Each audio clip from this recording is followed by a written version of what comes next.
1953, a coronation fit for a king. But it's a young queen who's about to be crowned, and the crowd roars its approval. The fact that she's a woman attracts no comment, and she will go on to reign over us for 6 decades.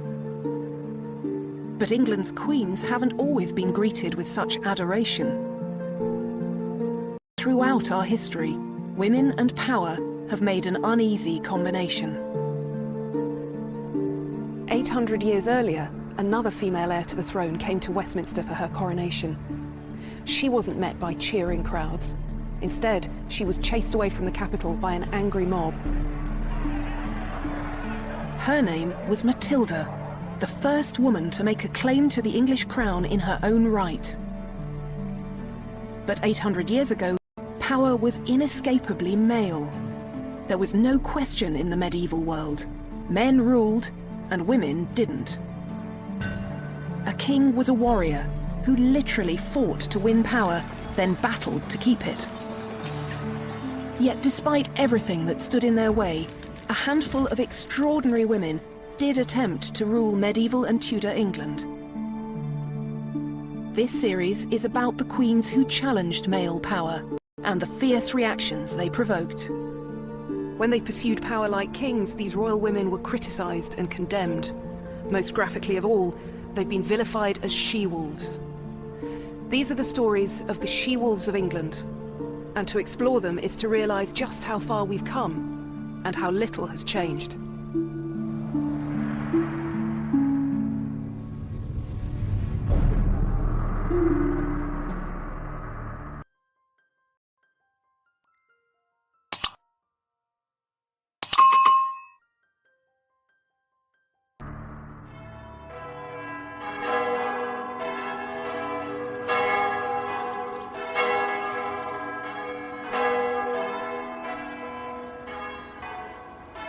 On the 24th of June, 1141, a 39-year-old woman sat down here at Westminster to a sumptuous banquet.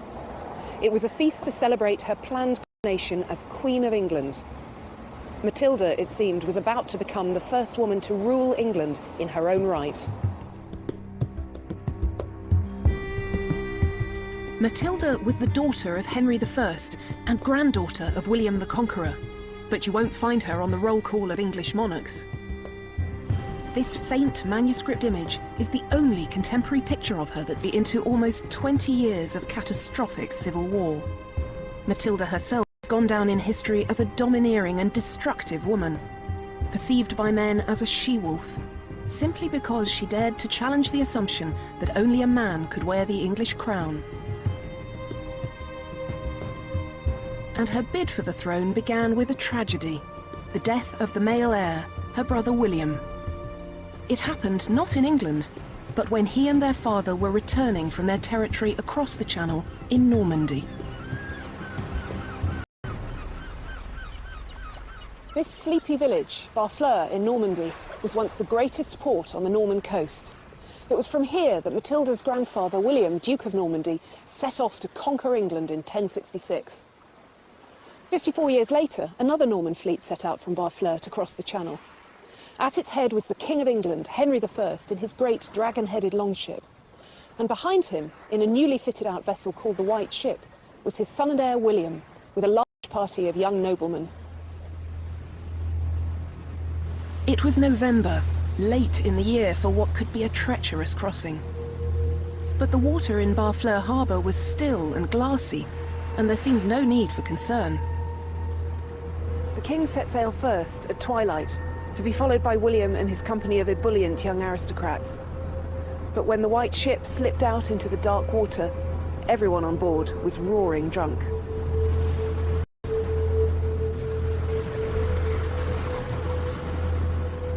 No one noticed the rock at the harbour mouth, but no one could mistake the sickening jolt as the ship struck.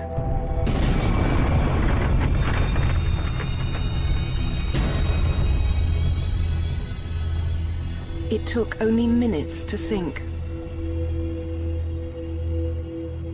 And in the freezing November waters, there was no hope of rescue.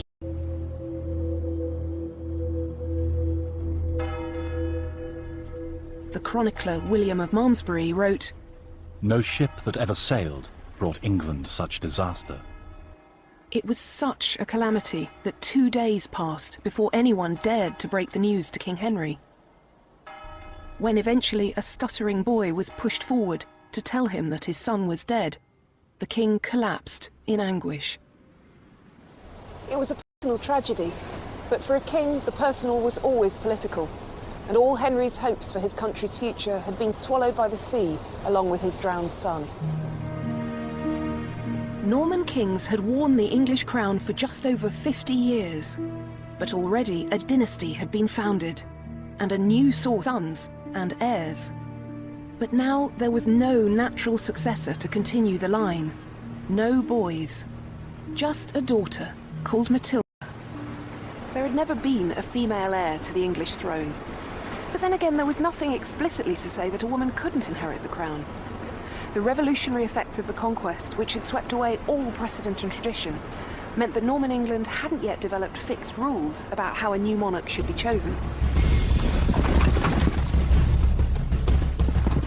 But in these times, it wasn't enough to have a right to the throne. To wear the crown, you had to fight for it too. That's exactly what happened with Matilda's father. Henry I had fought his older brother for the rule of England and Normandy. And once he'd become king, he had to keep on fighting to impose his authority on his nobles. Could this possibly be a job for a woman? These are the two sides of a king's great seal, the physical representation of the crown's authority that hung from every royal decree. An iconic image of power that demonstrates the king's most fundamental roles. Here, on one side, he sits with an orb and scepter in his hands to give justice to his people. On the other, he rides a war horse with his sword unsheathed to defend his kingdom.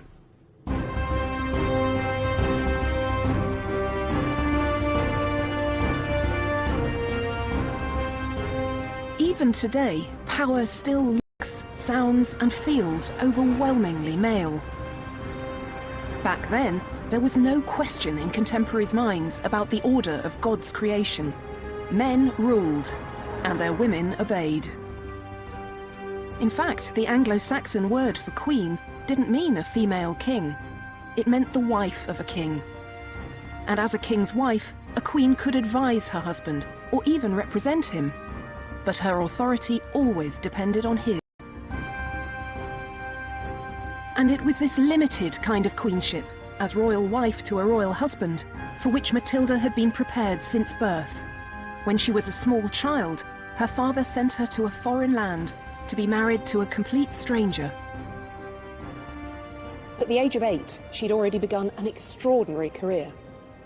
She'd left England to marry Henry V, the King of Germany and Holy Roman Emperor.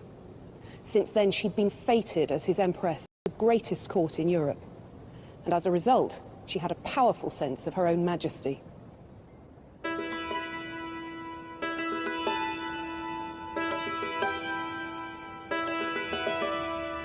Matilda, 23, her husband died suddenly. And after 16 years abroad, Matilda came home to England. She was Henry's only heir, and he chose this moment to ensure the future of his dynasty. This is Westminster Hall. In Matilda's day, it was probably the largest indoor space in Europe. It still has a daunting grandeur. It was at a ceremony here that Henry promised Matilda a startling new future. He was suggesting that for the first time, a woman could rule in her own right as a female king. On the 1st of January 1127, here in the Great Hall at Westminster, the nobles of Henry's kingdom swore a solemn oath that they would support Matilda's right to succeed to her father's throne. No one tried to argue that a woman couldn't rule. But the likelihood is that the nobles were paying lip service to an idea that they thought would never happen. And Henry had an alternative plan. Matilda was still young. If she could give him a grandson, England might yet be ruled by a king of his bloodline. So once again, he sent her away to be married. She might have been promised a powerful future, but for the moment she was still her father's pawn. Since the conquest, the kings of England had ruled both England and Normandy. But this new Anglo-Norman realm was difficult to hold together. One way to defend it was to create alliances through marriage. Henry chose as Matilda's bridegroom Geoffrey of Anjou, whose lands to the south of Normandy could protect Henry's borders.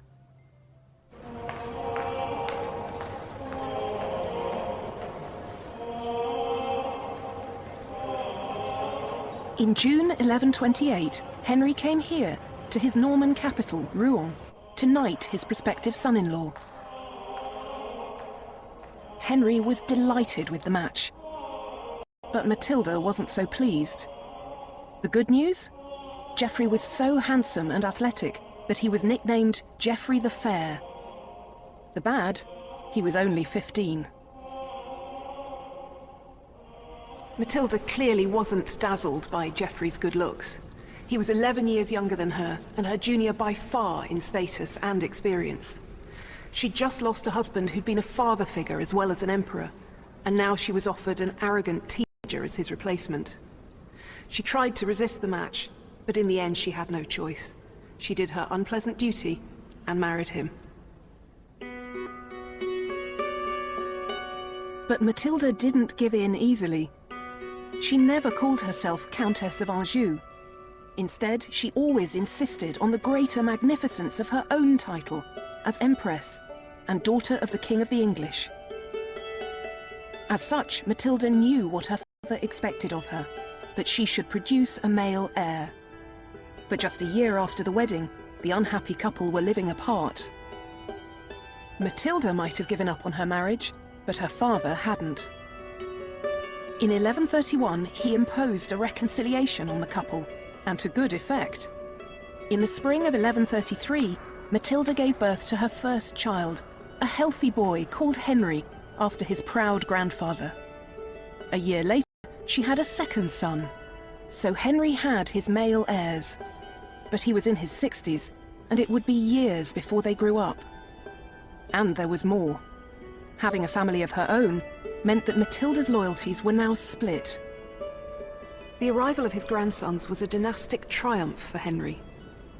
But Matilda's new role as the mother of two young sons left her caught in the middle between her husband's ambition and her father's refusal, even at the age of 67, to relinquish any part of his hold on power. And in 1135, as political disagreement escalated into the flexing of military muscle, Matilda stayed in Anjou with Geoffrey, standing shoulder to shoulder with her husband.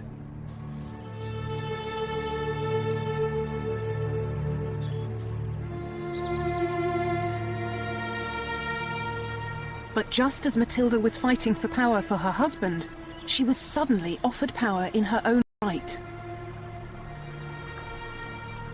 Her father Henry was taken ill on a hunting trip in November 1135.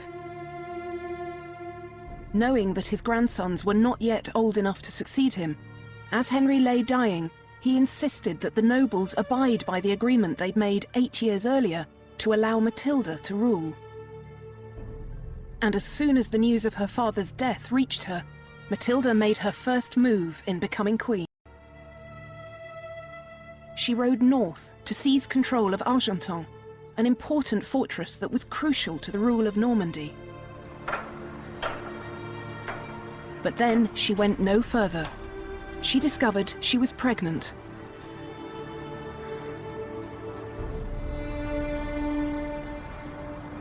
It's impossible to know what was going through Matilda's mind stuck out here at Argentan. The chronicler William of Malmesbury says only that she failed to return to England for certain reasons, which at a distance of almost 900 years, if the nobles would simply rally to her cause. What we do know is that while Matilda hesitated, it was her cousin Stephen who seized the moment.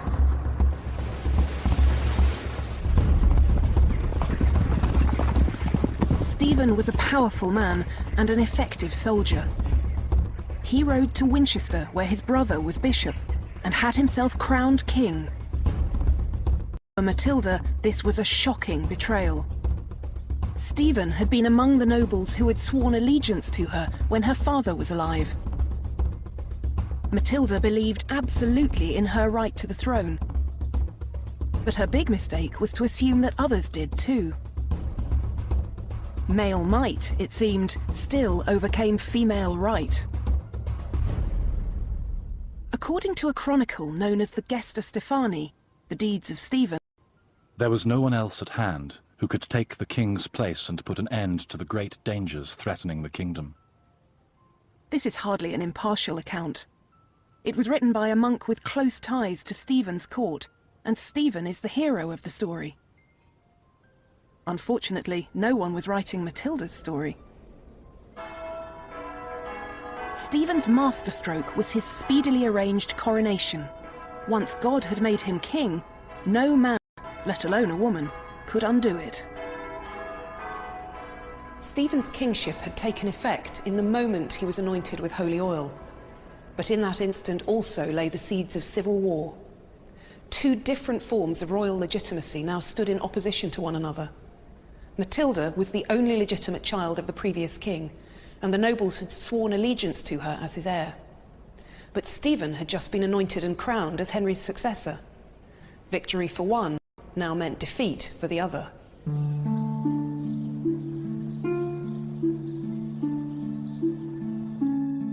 Stephen might have God on his side, but he needed people too. He couldn't rule without the support of the powerful nobles. It was a balancing act. They would help the king keep order in the kingdom and defend it from attack, if he offered leadership and security. And this is what Stephen appeared to be doing. So one by one they rallied to his cause. And his triumph seemed complete when he won the support of Robert of Gloucester, one of the most powerful noblemen in the country. Hundreds of miles away in France, Matilda's cause seemed lost. Her third son had been born safely at Argenton, but now she and her boys were embattled there, with little prospect of reclaiming her inheritance. To make his throne secure, Stephen needed to control the Anglo-Norman realm on both sides of the Channel. But while he established his rule in England, it took him more than a year to cross the Channel to France. By then, Normandy had collapsed into anarchy, and so did Stephen's army, as his soldiers began to squabble among themselves.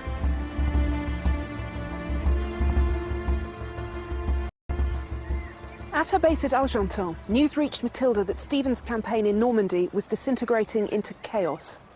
Most significantly of all, the uneasy alliance between Stephen and Robert of Gloucester began to fall apart. And in June 1138, in a dramatic about-turn, Robert declared his support for Matilda. At a stroke, her position was transformed. Matilda now had a route to England and the throne. Robert's lands in Normandy gave her a safe corridor to the coast. Stephen was still the anointed king, but for the first time, cracks were beginning to appear in his regime. How far would Matilda go to fight for the crown that she believed was hers? It was becoming clear that Matilda herself would have to stand at the centre of the campaign to secure her inheritance. Her uniquely royal blood, despite the female body in which it was housed, represented the only hope of challenging the sanctity of Stephen's coronation. And so, in 1139, Matilda set foot on English soil for the first time in 8 years. She came here, to Arundel Castle. News quickly reached Stephen of Matilda's arrival, and he lost no time in marching an army to Arundel's gates. For once, Matilda's sex worked to her benefit, not her disadvantage. She was the daughter of a king, the widow of an emperor, and Stephen's own cousin. Attempting to wage war on a woman of such exalted status would be a profoundly risky business. So Stephen was reluctantly persuaded to allow Matilda to leave Arundel. This played straight into Matilda's hands. She immediately went to Bristol, where Robert of Gloucester waited in his fortress. While Matilda's forces were still smaller than Stephen's, support for her was growing. Men who had wavered in their loyalty to Stephen now had the royal figurehead they needed. And while Matilda's forces had no chance of overwhelming Stephen's army head-on, they did find a way to wear him down with feints and lightning strikes, a kind of guerrilla warfare that kept Stephen on the back foot. Civil war raged in England, and it took an immense toll on the country. The countryside was plundered and reduced to blackened earth by hostile troops.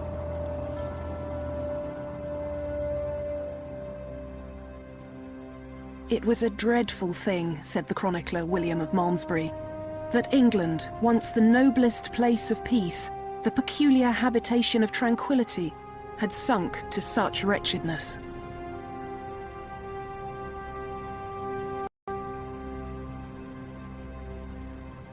But out of that wretchedness would come the moment of Matilda's greatest triumph. In February 1141, in vicious fighting at Lincoln, troops loyal to Matilda defeated Stephen's army and took the king prisoner. It had been 5 years since her father's death, but now the throne was within her reach for the first time. Now Matilda knew she needed the church and the people to recognize her as queen. She couldn't undo Stephen's coronation, but she could try to supersede it with one of her own. And she found an unlikely ally in the man who had orchestrated Stephen's coronation. His own brother, Bishop Henry of Winchester. Matilda cleverly promised Bishop Henry first place among her advisors, and in return, he rallied the church to her cause. In April 1141, Bishop Henry convened a special council of the church at Winchester. Among those who attended was the chronicler William of Malmesbury. This is a translation of William's chronicle, and it's an extraordinary thing, more than 800 years later, to read an eyewitness account. It turned out that the bishop was a master of political spin. He explained to the council that when King Henry died, he had left his crown to his daughter. But, he said, because it seemed tedious to wait for the lady, who made delays in coming to England since her residence was in Normandy, thought was taken for the peace of the country, and my brother allowed to reign. This was a piece of breathtaking revisionism, but the bishop didn't stop there. Stephen, he declared, hadn't brought peace and justice to England, and he was now a prisoner. So the English church spoke in the voice of Bishop Henry. We choose as Lady of England and Normandy the daughter of a king who was a peacemaker, a glorious king, a wealthy king, a good king, without peer in our time, and we promise her faith and support. This was a victory that Matilda had fought for 6 long years to achieve. So here at Winchester, Matilda was recognised as England's lady, domina in Latin. What that meant was that she would have dominion, power or lordship of the kind that her father had enjoyed. And once she was anointed and crowned, she would become a new kind of queen, one who would rule in her own right. Matilda began to prepare for her coronation. She was on the brink of becoming England's first female king. But as she began to act like England's new ruler, it became clear that she still had a battle to fight. As the chronicles written at the time reveal, when the great men of the kingdom began to be confronted with the reality of female rule, they didn't like what they saw. She was lifted up into an insufferable arrogance, and she alienated the hearts of almost everyone. She had brought the greater part of the kingdom under her sway, and on this account she was mightily puffed up and exalted in spirit. She at once put on an extremely arrogant demeanour instead of the modest gait and bearing proper to the gentle sex, began to walk and speak and do all things more stiffly and more haughtily than she had been wont, to such a point that soon, in the capital of the land subject to her, she actually made herself queen of all England and gloried in being so called. This has become the defining account of Matilda's difficulties at this crucial moment. She was just too arrogant to make a success of ruling. But there's more going on here than a previously undetected character flaw. Matilda was trying to become Queen of England, Not in the conventional sense of a king's wife, but in the unprecedented form of a female king. And kings didn't deport themselves with a modest gait and bearing. They had to be commanding and authoritative. But when Matilda tried to do that, she was seen as unnaturally domineering. The great men of the realm couldn't believe that a mere woman wouldn't take their advice without question. And as the rumblings of discontent grew louder and louder, medieval spin doctors went to work. True to form, the hostile chronicler of the Gesta Stephani, The Deeds of Stephen, reported that she had demanded money from the citizens of London, and when they resisted, she, with a grim look, her forehead wrinkled into a frown, every trace of a woman's gentleness removed from her face, blazed into unbearable fury. Stephen was still a prisoner, but troops loyal to his cause began to ravage the lands south of the Thames, just across the river from the City of London.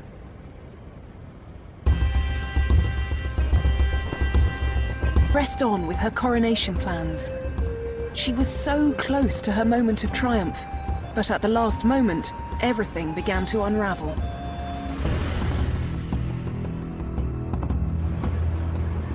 As Matilda prepared to enjoy her feast at Westminster, bells began to toll. The gates of the city swung open, and out swarmed thousands of armed Londoners to drive her away from the capital.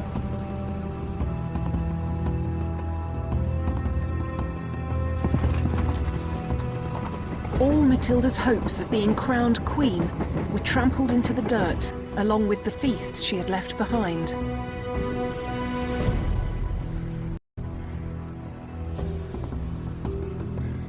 But things were about to get still worse. News reached Matilda that Bishop Henry had swapped sides once again and declared his support of his brother Stephen. Matilda pursued the bishop to Winchester, but was caught in an ambush. She was smuggled to safety, but her greatest supporter, Robert of Gloucester, was captured in battle. Without him, she knew she could never hope to win, so she bought his freedom. But the price was high. She had to release her most valuable prisoner by far, her rival, Stephen. Still, she fought on, and in September 1142, Matilda was besieged by Stephen's forces in the burned and blackened city of Oxford. For 3 months she held out, but just before Christmas, she decided to risk everything in one last effort to escape. Matilda's escape from Oxford is the most famous, the most daring, and certainly the bravest moment of her life. In the cold and dark, with a bodyguard of just 3 trusted soldiers, she left Oxford Castle by a small side gate. Wrapped in white cloaks as camouflage against the snow, they walked silently across the frozen river. An army surrounded the castle, but no one saw them pass. They trudged 7 miles through the drifting snow before they found horses to carry them to safety.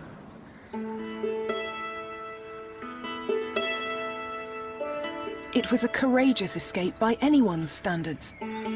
And even the Gesta Stephani remarked on Matilda's extraordinary tenacity. Never have I read of another woman so luckily rescued from so many mortal foes and from the threat of dangers so great. Matilda was now free, but nothing had changed. England remained in military deadlock. It was time to develop a new game plan. As the destructive stalemate continued, Matilda could be. But she was the mother of a son, Henry, and he was an entirely different prospect. Matilda recognised that the battle she now faced was to win the crown for her son, not to wear it herself. If the she-wolf couldn't wear the crown, then her cub would. While Matilda had been fighting in England, her son Henry had grown up in France.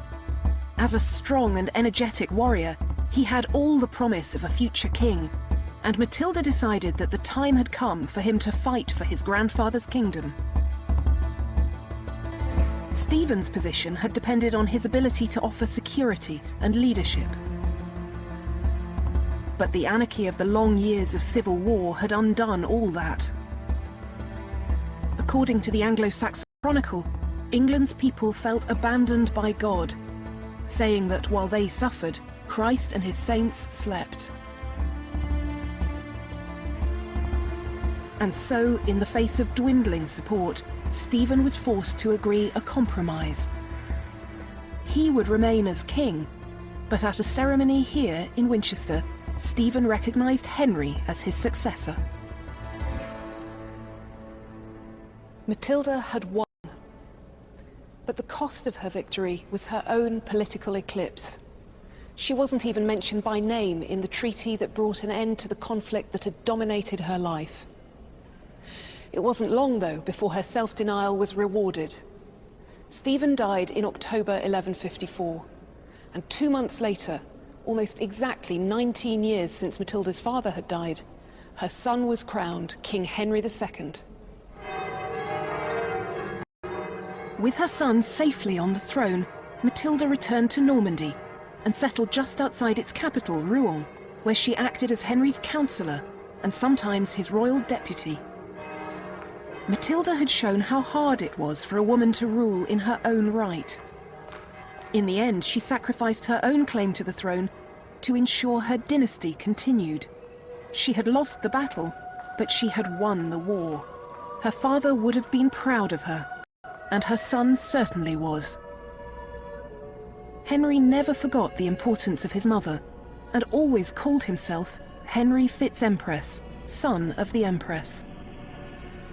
A poem from the time recalls that nothing in the world was dearer to him than she. Matilda died in Normandy at the age of 65 on the 10th of September 1167.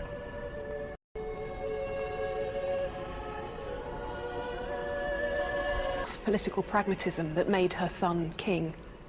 These Latin verses were later inscribed on her tomb. Ortu magna, viro maior, sed maxima partu, hic jacet Henrici filia, sponsor, parens.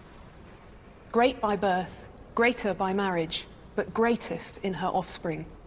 Here lies the daughter, wife, and mother of Henry. Her son's triumph was the vindication of everything she'd done, but the price to be paid for that victory was her disappearance between the lines of her own epitaph. This was the price that Matilda paid for being a queen who dared to believe she might act like a king. And still the question remained, would a woman seeking this much power always face such outrage?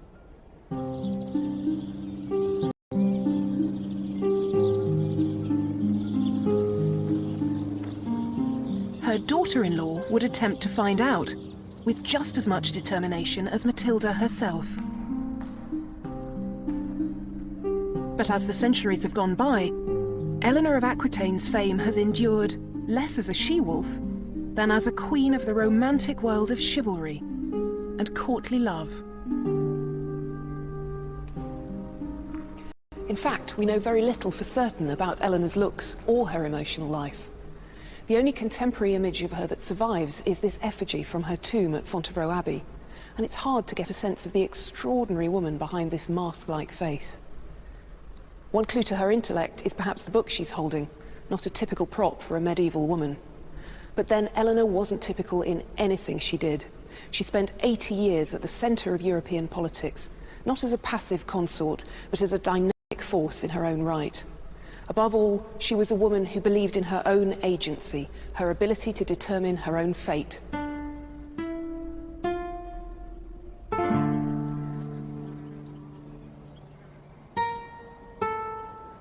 Eleanor's childhood was spent in Poitiers, one of the great cities of her father's Duchy of Aquitaine. In her day, it had a reputation as a place of poetry, romance, and wit. It was a flamboyant and sophisticated court for a girl to grow up in.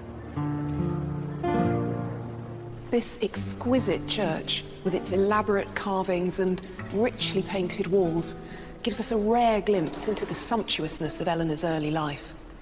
But at the age of 13, she was abruptly taken away from all this. The beginning of Eleanor's life was entirely conventional for an aristocratic heiress. Just like Matilda, but Eleanor made a particularly powerful match. her new husband was heir to the French throne, and within days of the wedding, the old king died. Now, at the age of only 13, Eleanor was Queen of France, wife of King Louis VII. Louis, who was unworldly and young for his years, was puppyishly devoted to his beautiful wife. Eleanor was much less impressed. According to later gossip, she said he was more monk than king. Eleanor's role as consort was to give Louis an heir. And it may be evidence of her distaste for the job that it was 8 years before she gave birth for the first time. The baby was strong, healthy, and perfect in every way, except for the fact that she was a girl. But Eleanor was still only 21. And from their court in Paris, there was another project consuming the royal couple. Louis and Eleanor had decided to go on crusade.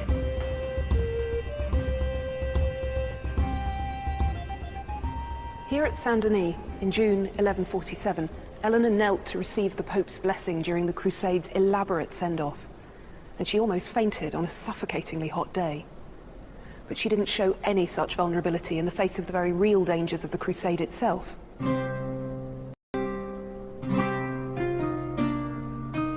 Eleanor and Louis were joining the great battle between the Christian West and Muslim East to win control of Jerusalem and the Holy Land. This adventure was the first sign that Eleanor was not going to be a conventional wife or queen. A crusade was not to be taken lightly, a treacherous journey across thousands of miles to face dangers of landscape, climate, disease, and war. Ironically, though, the greatest threat to France's queen wasn't her position near the front line, but a personal scandal. Eleanor and Louis made their way across Europe. In the spring of 1148, they sought refuge in Antioch, now in modern-day Turkey, which was ruled by Eleanor's uncle, Raymond of Poitiers. According to one chronicler, Raymond was the handsomest of the princes of earth, and Eleanor delighted in his company. Soon the intimacy between them began to spark scandalous gossip that raced across Europe. This was a dangerous moment for Eleanor. She was suspected of having an incestuous affair with her uncle. Bad enough, you might think. For a queen, however, adultery was also treason. When Louis decided to leave Antioch, Eleanor astonishingly refused to go with him. And when he tried to insist, she showed just how far she was prepared to go to escape him. Eleanor decided to use church law to claim that her marriage was invalid. In theory, the church banned marriages where a couple shared an ancestor within the previous 7 generations, as Eleanor and Louis did. But this was a law that the powerful could always get permission to ignore. According to the chronicler John of Salisbury, when the king made haste to tear her away, she mentioned their kinship, saying it was not lawful for them to remain together as man and wife, since they were related by the 4th and 5th degree. The reality was that church law was used by powerful men to get rid of wives who were no longer politically convenient. And it seemed that Eleanor didn't see why she shouldn't use it too. But Eleanor found that the king's power was greater than hers. Louis wasn't prepared to let his queen go, and she was forced to leave Antioch with him. In 1149, the failed crusade trailed home, and for the next 2 years, Eleanor didn't waste her energy by struggling further. She remained dutifully in Paris, and in 1150, she gave birth to another daughter. But then she encountered the man who would change the whole course of her life. This man was Matilda's son, Henry, future King of England, and in 1151, peace talks brought him to Paris.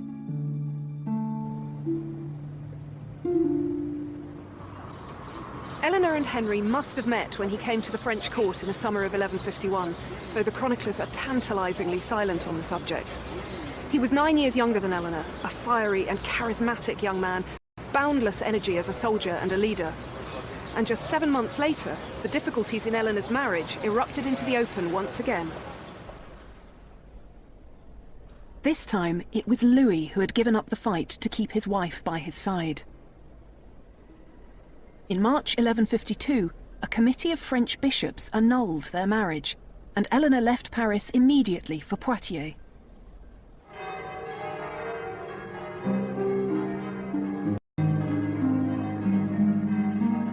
Just 8 weeks and 2 days after her divorce, she married Henry. In doing so, she changed the balance of power in Europe. Eleanor had inherited the vast Duchy of Aquitaine from her father, and by adding this that stretched from the Pyrenees to the Scottish borders. Eleanor had already shown that she would determine her own future. But now, in her second royal marriage, she found she wasn't the strongest female influence in her husband's life. That role went to her new mother-in-law, Matilda. We don't know anything about the relationship between these two formidable women. But what we do know is that while Eleanor did her duty as Henry's queen, producing 8 children in 15 years, it was Matilda who was the elder stateswoman in his government. That was to change in 1167, when Matilda died less than a year after the birth of her last royal grandchild. Now, at the age of 43, Eleanor's political career was about to begin in earnest.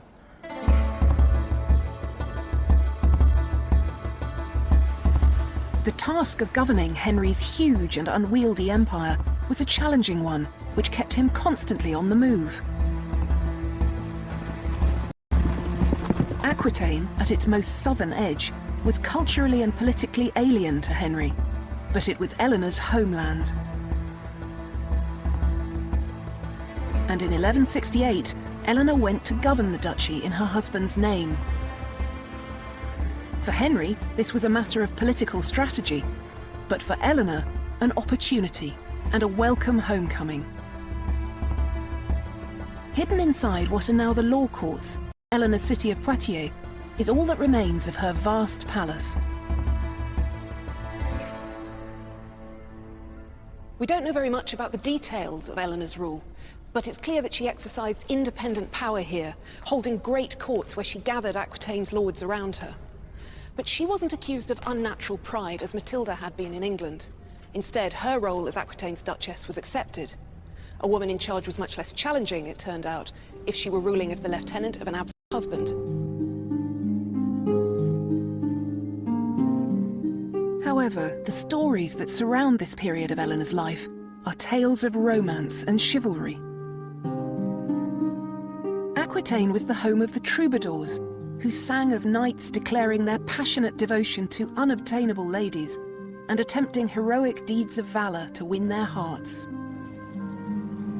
One 12th century text entitled De Amore puts Eleanor at the center of these stories, ruling over a court of love that pronounced judgment on questions such as whether true love could exist in marriage.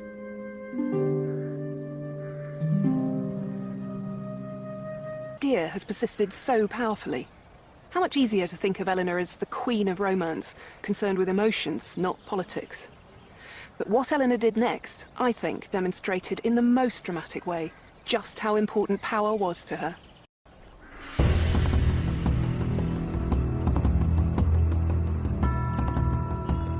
This magnificent castle at Chinon, on the banks of the Loire, was one of the most important centres of Henry's rule. It was also the setting for what was to be Eleanor's most assertive bid for power.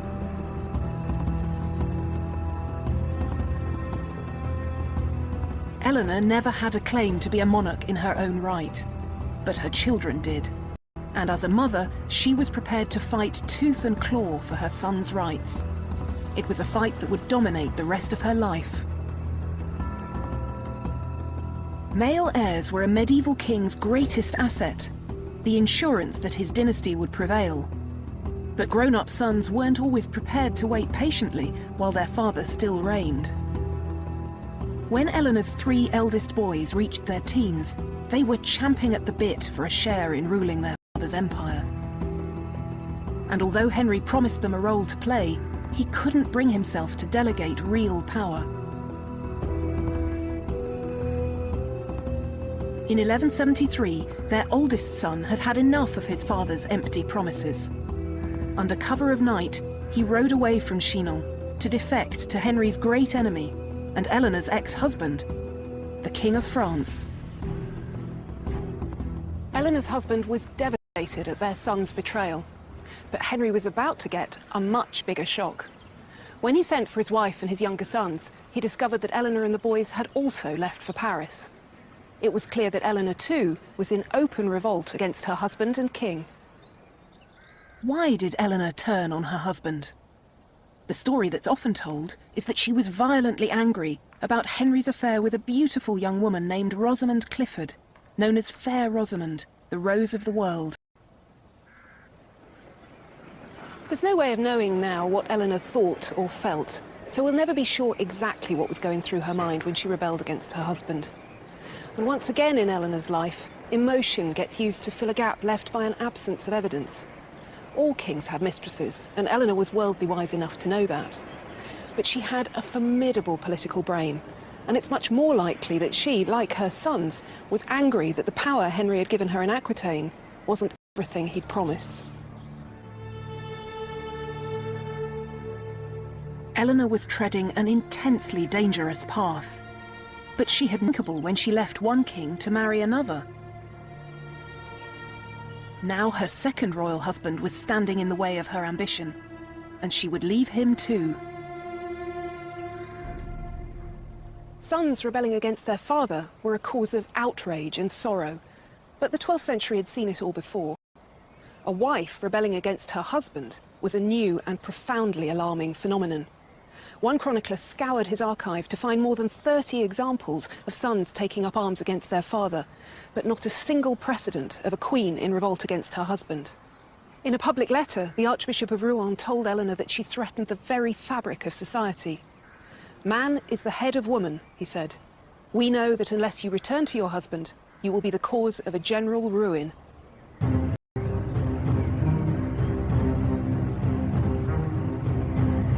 But Eleanor, as always, refused to be cowed.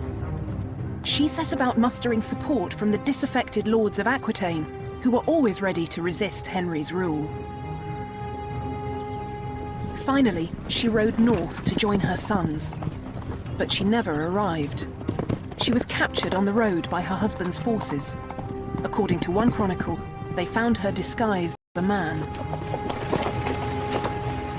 With Eleanor captured, the boys were no match for their father. By the autumn of 1174, they had no choice but to throw themselves on his mercy. Henry was generous in victory and offered his sons peace with honour. To Eleanor, he was not so magnanimous.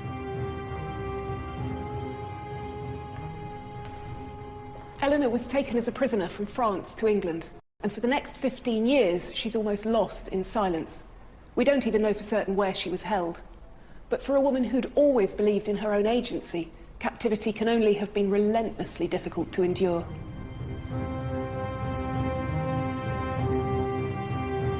Eleanor was blamed for their family's descent into civil war. But during the 15 long years she was kept under lock and key, they kept on fighting. It was a conflict that claimed the life of her eldest son. And it didn't stop until 1189, when at the age of 56, in his fortress of Chinon, Henry II died. His body was taken to Fontevraud Abbey, 10 miles westward along the Loire River. His heir was his second son, Richard, Eleanor's favourite child, who would one day be known as the Lionheart. It was dusk when Richard stepped into the church, England, but his mother was now a free woman.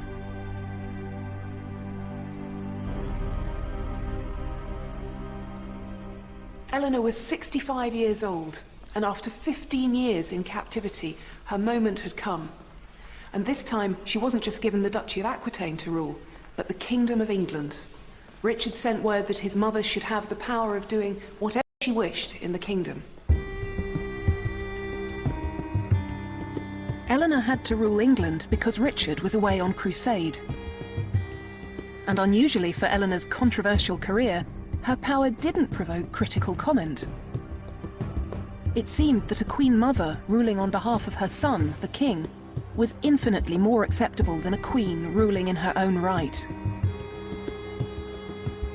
To establish her son's new regime, Eleanor travelled from city to city and castle to castle at the head of her queenly court, an unusual adjective for the chronicler Roger of Howden to choose, but one that emphasised the rare spectacle of a woman alone at the helm of English government. And she had to do the job for much longer than anyone had anticipated. On his way back from the Holy Land, Richard was captured and spent more than a year behind the walls of a German castle.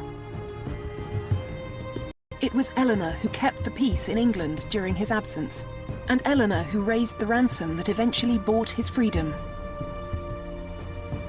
When Richard died in 1199, struck by a stray arrow at a siege in France, it was Eleanor who secured the succession of her youngest son, John.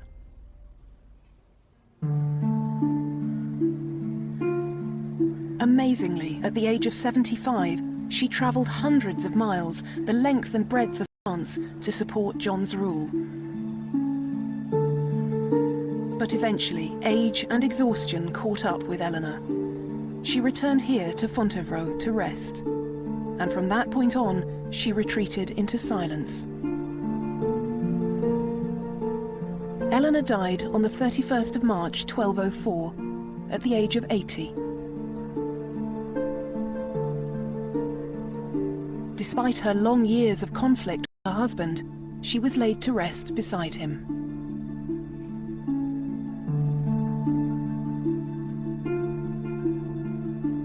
Matilda and Eleanor both believed in their right to rule for themselves. Matilda got to the very brink of her own coronation as Queen of England. And when Eleanor's power and autonomy were threatened, she went so far as to lead a rebellion against her own husband. But in practice, it turned out that the sight of a woman pursuing power for herself caused consternation. In the next programme, we meet the queens who inspired that title in literature. One accused of murder, the other of plunging the country into the Wars of the Roses, Isabella and Margaret each fought for power in one of the most brutal periods of English history.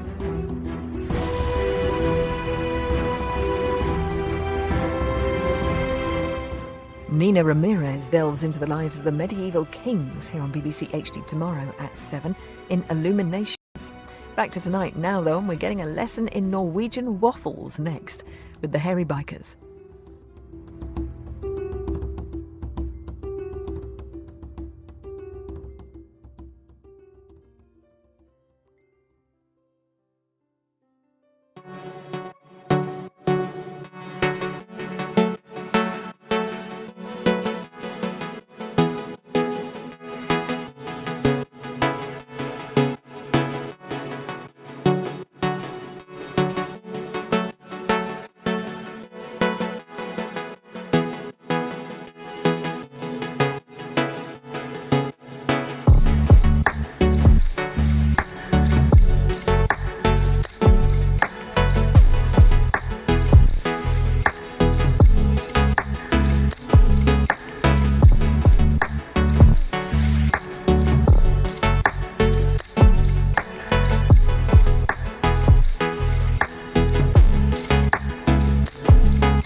his authority on his nobles. Could this possibly be a job for a woman? These are the two sides of a king's Great Seal, the physical representation of the crown's authority that hung from every royal decree. An iconic image of power that demonstrates the king's most fundamental roles. Here, on one side, he sits with an orb and scepter in his hands to give justice to his people. On the other, he rides a war horse with his sword unsheathed to defend his kingdom.